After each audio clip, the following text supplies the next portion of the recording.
I feel so sad, watching this generation die before my eyes.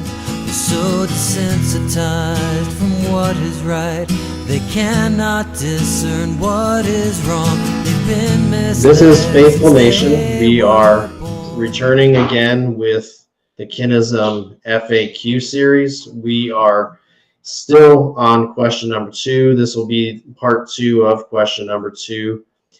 And we are with Patrik Os. Welcome, Patrik. Thank you once again for having me. And Patrik, can you tell the audience what the question was for question number 2? Why is this site so racist? Right. And we kind of took that question and answered it, but what we're doing here is we're answering another offshoot of the same question, and that is because we are implied to be hating other races, we wanted to tackle a question directly: do Kinists hate other races? So whenever you're throwing around words like hate, we want to make sure we define terms. So the opposite of hate being love, and really hate and love are both righteous things if they are within God's law. We are commanded to love good and to hate evil. But we as Kinists are accused of hating people not based on evil that they've done or anything like that. We are accused of hating people solely based on their skin color, or maybe even for those who are a little bit less diluted, they would say you are hating people based on their race or their ancestry. So, Patrik, do you as a Kinist hate other races simply because they are another race? No, absolutely not.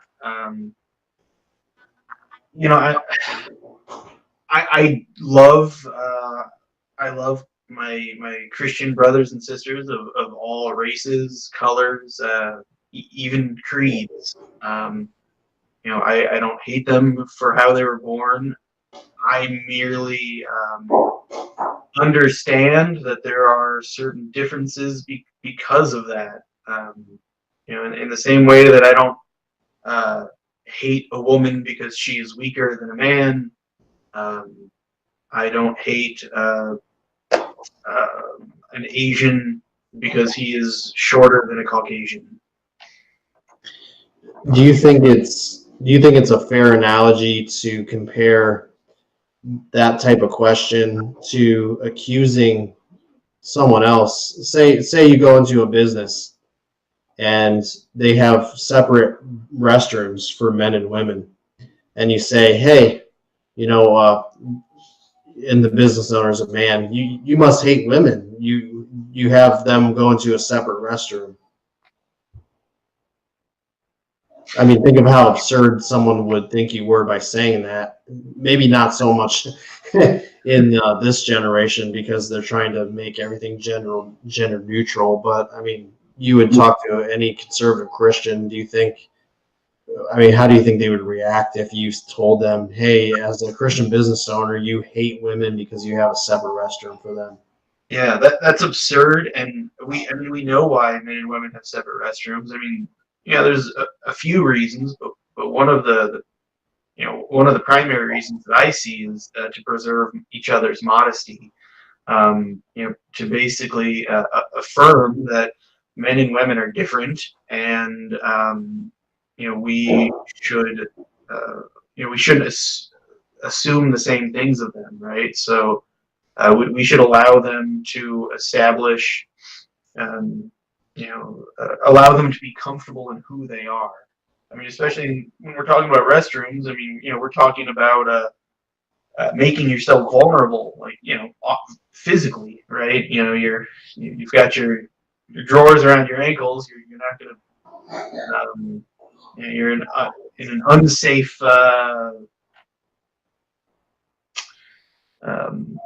kind of circumstance. And in the same way, what we're saying about different races is that, look, we want to preserve your character, just like we want the character of our people preserved. Um, you know, just so that like a man and a woman can take care of their particular needs inside this hypothetical restroom right now. Likewise, we would like different groups of people to be able to take care of their particular needs. What about people living in separate houses? Now, I live in a separate house than the other families in my church, but I don't hate them, but I still would not want to live in the same house as them. So there clearly are separations that we establish in societies, and that type of separation does not mean hatred. I mean, what do we think the common saying, good fences make good neighbors, even means, you know? We believe that boundaries actually help us to love our neighbors. Yeah. Yeah, because you say you don't want your church family to live with you, but if one of them were in need, they lost a house to a tornado or something, you would welcome them in.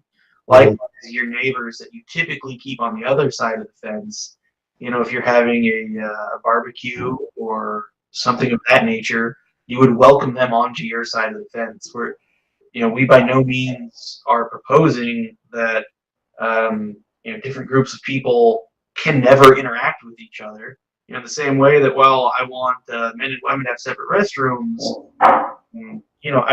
I have no intention of never interacting with a woman again, right? I'm not looking to join a monastery.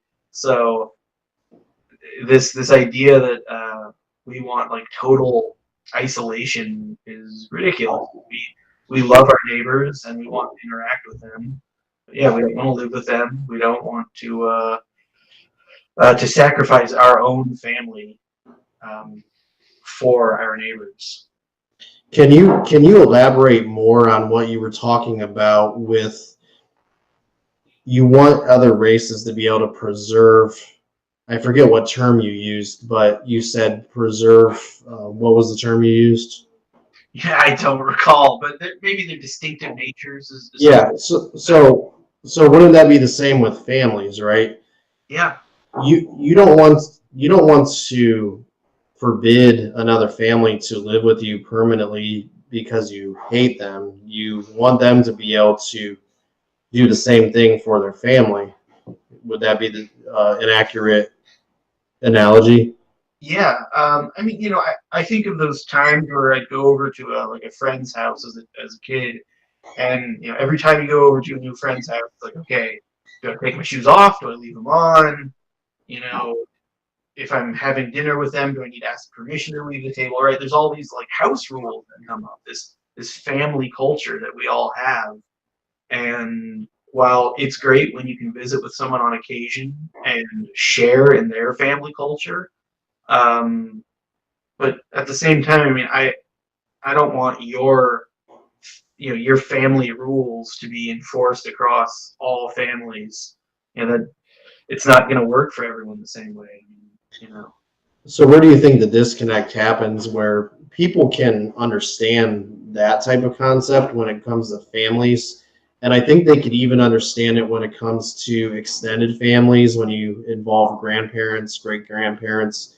One time I was talking to someone who was very hostile towards Kinism in a church we used to go to, and I said, began asking him questions. Do you love your grandparents more than mine? Do you love your great-great-grandparents more than mine? Are you obligated to take care of them before you take care of my great-great-grandparents? And the answer was always yes. So I built up your parents, your grandparents, your great-grandparents, and he said yes to everyone.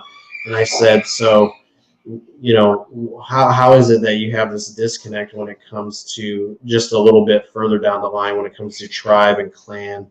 Where does this disconnect come from where they can't make the connection?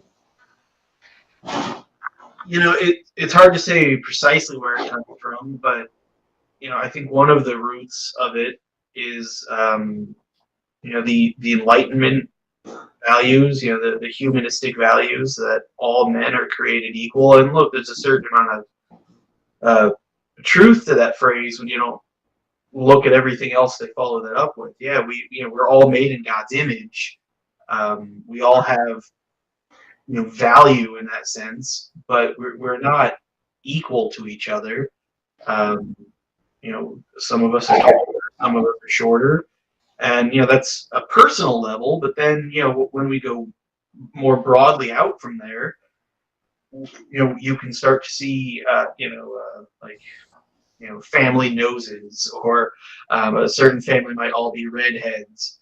And again, like you're saying, if you go a little bit further out from that, you start to find other distinctive differences. The olive skin of the Mediterranean. The nappy hair of the African, the slanted eyes of the Asian, etc. Right, on and on.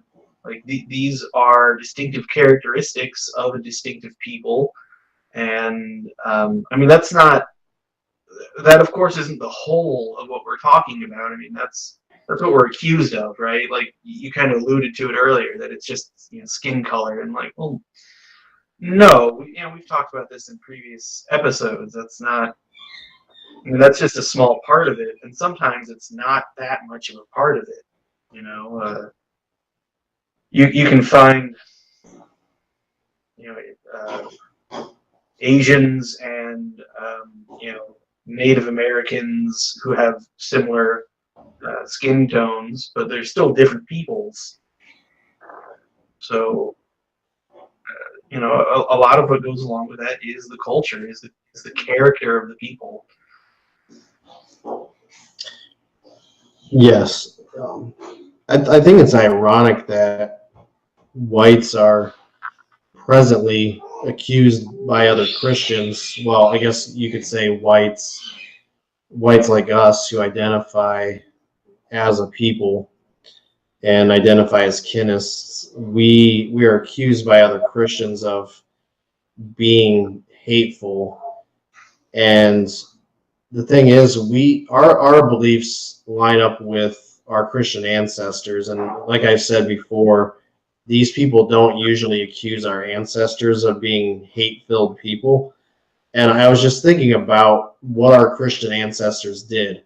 They all believed in living in separate societies from other races, but they were the ones going out and going to the other nations and preaching the gospel to them. They risked everything. They risked their lives.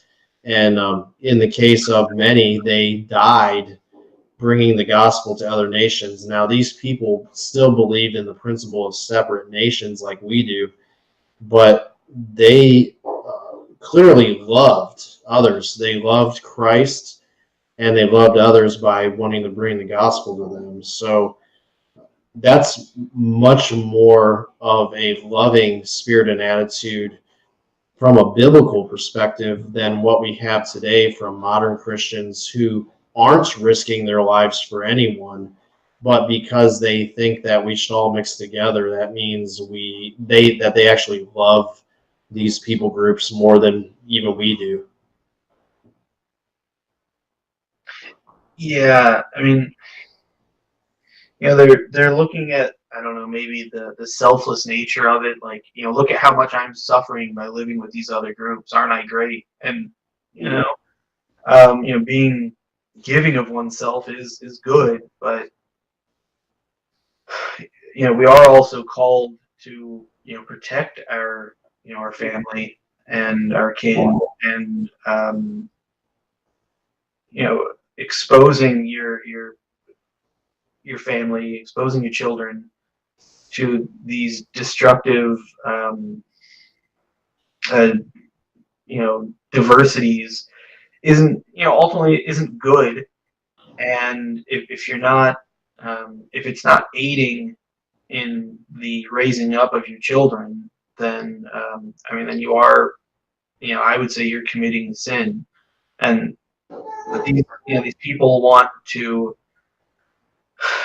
focus on what they feel is selfless, but they're losing so much. And I mean, I've got a lot of sympathy for a lot of these people, but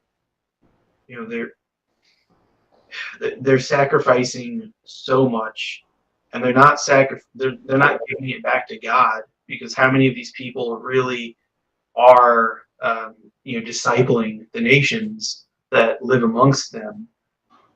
Instead they think that, I don't know.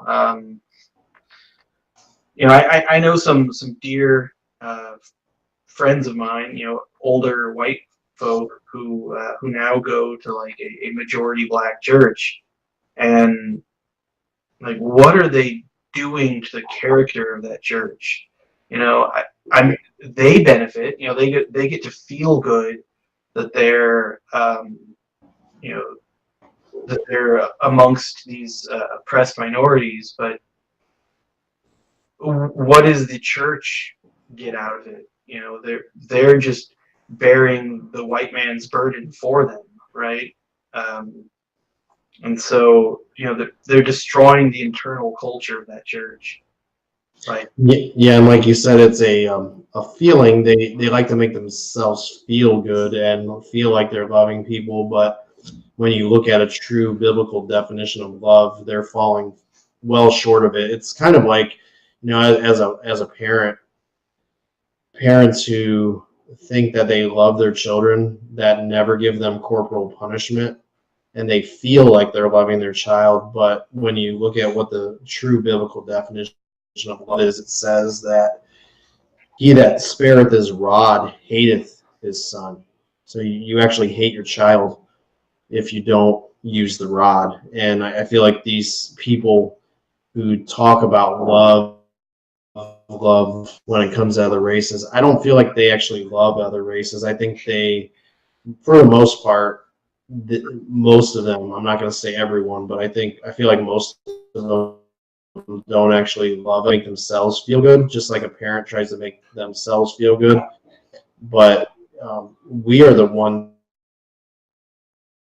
that actually do love the other races. We want to see them in their own way and retain their own culture and their people and glorify God in their own expressive way that is distinct and unique apart from ours, right? Yeah. Yeah, and again, that's why it also doesn't mean that we want to isolate ourselves. We don't want to never interact with these people. I mean, that's what our ancestors did. They left their homes and they went to sometimes dangerous places to bring the gospel. And I mean, indeed, that's how the gospel came to our people in the first place. It wasn't born into us, but we interact with each other. There's a trade or just visiting, whatever the case may be. Specifically missions. That's how the gospel is spread to a people so that it can retain its character, as opposed to trying to come up with some sort of like one size fits all vision of Christianity, which suffers. It damages all people.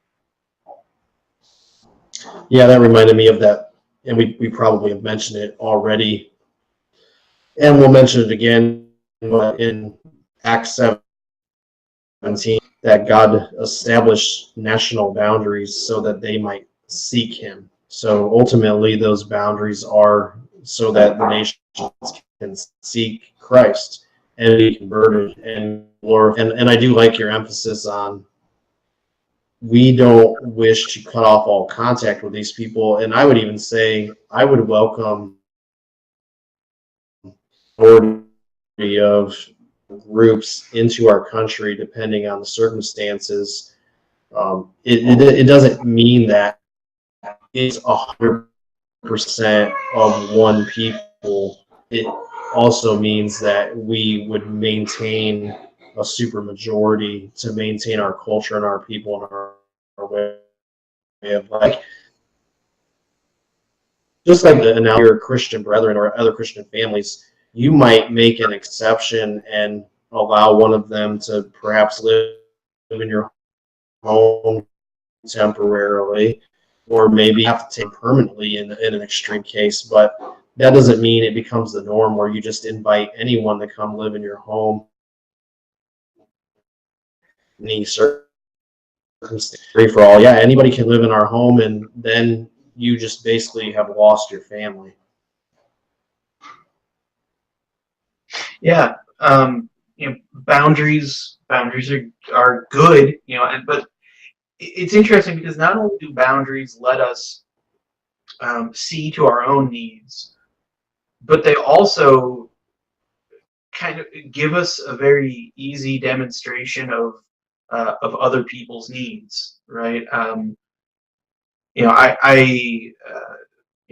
fence that keeps my house and your house separate also allows me to see that on the other side of the fence is somebody else, and they need the gospel as much as I do,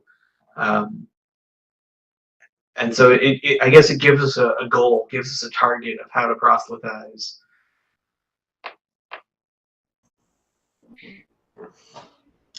Well, I think we've covered it in a decent amount of detail. I'm pretty happy with what we came up with. And I guess I would just close and say I am thankful that I've been able to express my views at the current church that we go to. And although the leadership there does not agree with me, also have enough wisdom and discernment and charity to understand that my family does not hate other racial groups at all, that we love them, but we just want to distinct. So I think that anyone accusing us of actually hating other races solely based on wanting to be staggered from another, I think very uncharitable way to view another Christian brother. Do you have any closing thoughts? No, I think you've really covered it. I would reiterate what you just said. Yeah, I mean, this is about loving each other, and it, maybe it's a different view than people have taken for granted their whole lives. But that's often the case with these things. It takes a lot of learning to perfect our faith. So, I just hope that this is something that we can help others become more informed of. Thank you again for your wisdom and insight. The next time we talk is to try to, is it hateful to forbid your daughter, your son from marrying outside of their race? Is that a hateful act? So delve into that topic. And once again, this is Faithful Nation. You can find us at faithful-nation and of videos such as you're viewing right now. So be sure to check us out, and we'll see you again next time. They just don't understand the meaning of it all. They've been lied to for so long by the God